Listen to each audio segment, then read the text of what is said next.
you think of that performance? Good first half. Sorry, Pete. Say that again. Right. Sorry. First half, got the job done. Yeah, I'm really pleased and proud of the players.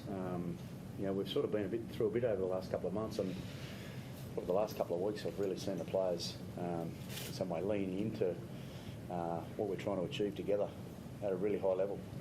And because they're putting the work in and their focus is around what we're trying to do out there today. I thought the first half, from a defensive point of view, was one of the best that we've sort of been through. So I think we're growing.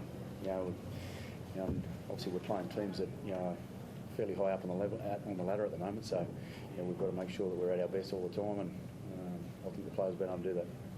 Madge, when you say you've been through a bit in the last couple of months, what part are you referring to? Yeah, probably the times where we weren't getting the rewards off the work that the boys were putting in, and it's obviously getting wins along the way.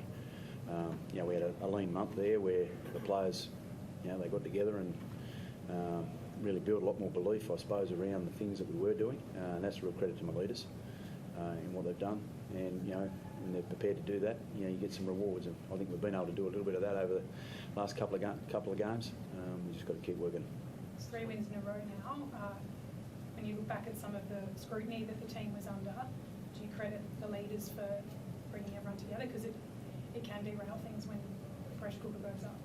Yeah, I probably didn't see a whole heap of that through that period. I actually saw a group of leaders sort of coming together and lifting the stands of what we've been doing. I think that's something there that I saw through that period.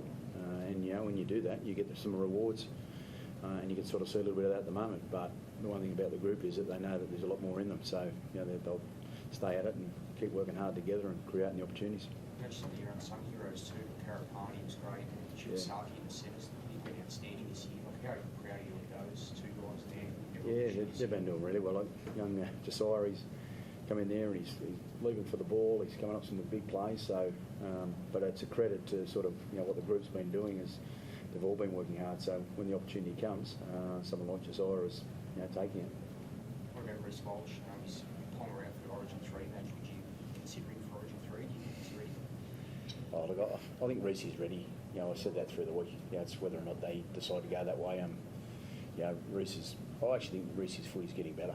And I know we're sort of, he was spoken about early in the season about where he was at when he first came into rounds 1 to 5, and I think defensively Reece really grew through that period. Unfortunately, he had a break, and he's come back now, and he's working really hard with Renault and the spine there with Ezra being back, and we haven't really had that spine up until the last few weeks, so it's nice to have them together. Renault, did you watch the Bulldogs-Panthers game the other night? You've got Canterbury next week. What sort of think of the intensity of that, and is that where you guys need to get to? That quality of football is quite high. Yeah, I didn't catch all of it. It's hard with 4 kids and a wife at home. But the parts I've seen, it was good footy. It was quality footy. 2 teams that are extremely competitive in this competition, and from what I've seen, it was a good game. So, yeah, it's going to be obviously a great game next week. Obviously, the Origin boys won't be there from both sides, but exciting to get down to Sydney and test ourselves against a red-hot team. Renault, I know there's been a lot of turbulence at times, but do you feel you're a top 4 team, the way you're playing? Like the top 4's getting close now. Do you feel you are a top 4 side? Felt that since day one. I know the capabilities and got the belief in this team, and a few results didn't go our way early on, but the belief hasn't changed. I know you sort of said for a few years now with Walsh, you're trying to teach him not to do everything all the time, I guess, and patience in how he goes about it. Do you reckon, how's that going? Do you think that he's improved in that area? Yeah, he's improving. Sort of like my kids at times, with him and Az and that out there. Got to tell him a couple of times throughout the game, but look, he brings a lot of X factor to the team, and you completely don't want to shut him off from that. So, you bite your tongue from time to time, but obviously when things get a bit out of control and whatnot, you try and rope it in and get back to the game plan and do the simple things right. But certainly love what he brings, and the energy all the boys feed off that.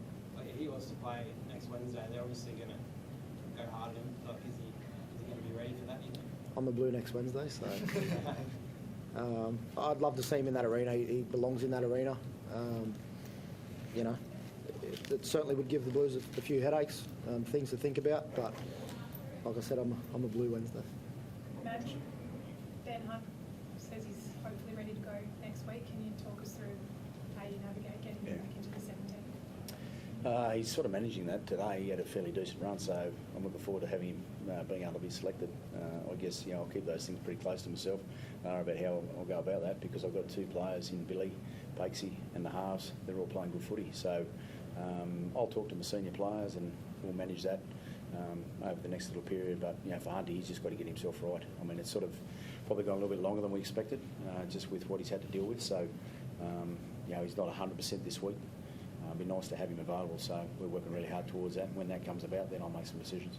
Was that your original plan, Madge, like fully fit that you'd have Honey as your number 9? I spoke to Honey early days when I first sat down with Honey coming to the club that with obviously the spine we've got, that Hunty, he's played at the origin level, he's played for Australia, and at 9 he's also played club level at 9 quite often, so he's a very capable player. Just through the circumstances he ended up sort of playing a little bit more 6 this year, but looking forward to being able to have him in and around the 9 jersey when the time's right. Madge, lastly, I know you've put a sort of line under the Suncorp story, but is that likely to change? June 30 is not here yet. Do you see it changing? He's a Bronco. I had a really good conversation with him yesterday, and he wants to be here and get the opportunity of winning a competition at the Broncos. He said that's since I've been here, and he's still got that opportunity. And he's working hard in the background, and he's looking fit. So I'm looking forward to when the time's right, have him back in selection. So you won't release him, Madge, because I know the Dolphins have released Junior too, but so they've got another spot for you. Someone's going to be with us this year. Adam, you sticking around? Going to go see Wayne? Wayne who? Nah. My brother's in Sydney.